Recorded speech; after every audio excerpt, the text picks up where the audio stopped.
Right, question number 10 is clearly a circle theorems question. You've got a big diagram here. You haven't read anything about it yet, but you've got a big diagram and you've got a circle and you've got a line that's hitting the circle called a tangent, and you've got some lines that are going on inside, O being the center.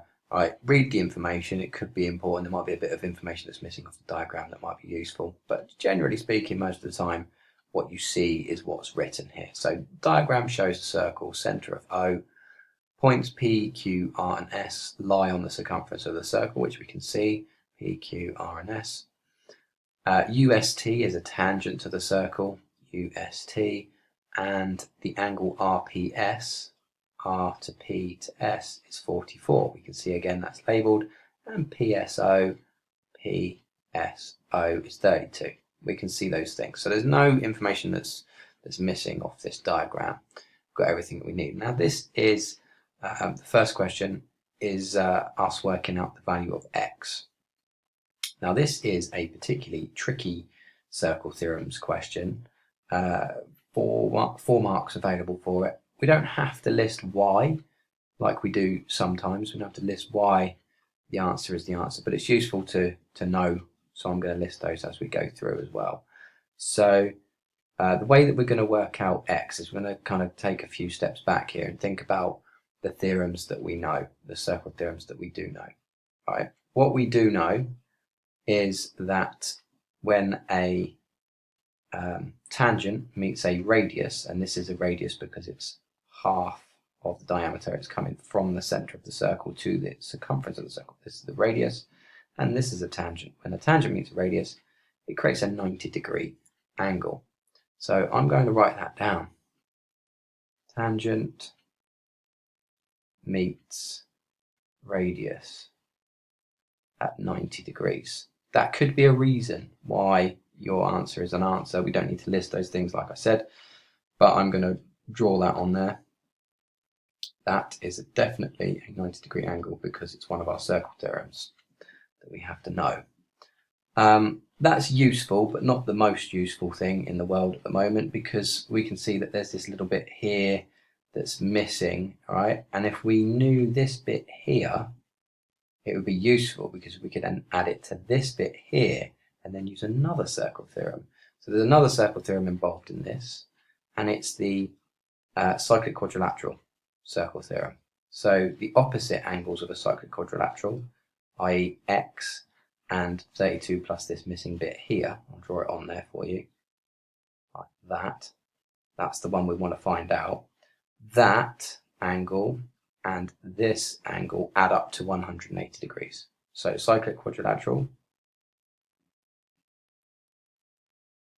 opposite angles sum to 180 degrees. So that's another circle theorem we have to use. And the third circle theorem we have to use in this one is to work out this little bit that's left over here.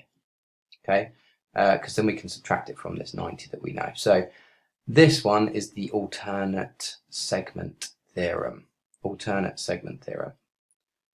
And that is that this angle is equal to the interior opposite angle of the triangle.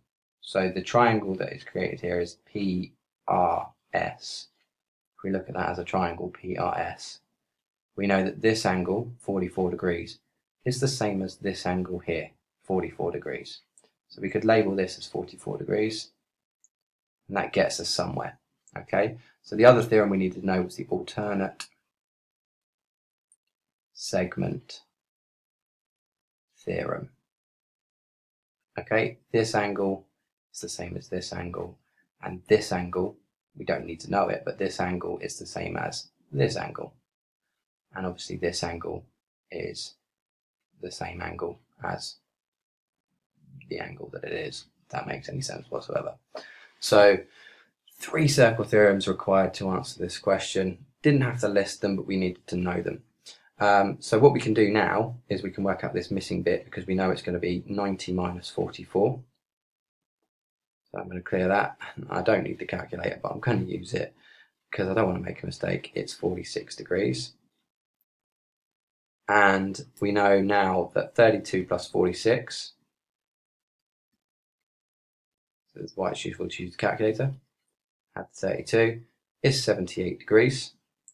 And then we do 180 minus the 78 to get 102. So x is 102 degrees, and that's because we worked out this to be 44 because of the alternate segment theorem. We've worked out this to be 46 because of the tangent meeting the radius at 90 degrees. So we first of all did 90 minus 44 to get 46 degrees. We did 32 plus the 46 to get 78, and then we did the 180 minus the 78 to get the 102. Bit of a process, but understanding those circle theorems really comes in handy there. Second part of this question, B, we have to work out the value of y, and again we need to know another circle theorem to be able to do this. So this theorem is the angle at the circumference is half the angle at the center. This angle is double the angle at the circumference. So that's the theorem that we need to know. So double 44 is 88 degrees. We know that this angle here is 88 degrees because of that theorem. So the angle at the center, TRE, is double the angle at the circumference. Okay, that theorem helps us answer the rest of this question because we can work out what this angle is around here. This angle is a 360 degree angle because it's angle round a point, angle round the center. So if we take away the 88 degrees, we do 360 minus 88, we find out what the angle here is in this shape, 272. We'll list that as 272. And we can see that PROS is a quadrilateral.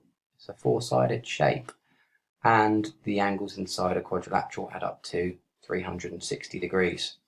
So if we do the angles that we know, 272, 32 and 44, plus 32 plus 44, we get 348. So I'm going to write that down, 272 plus 32 plus 44 equals 348. And then to work out y, we need to take away from 360 because we know the angles inside a quadrilateral add up to 360.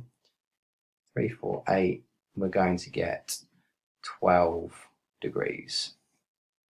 So y is 12 degrees.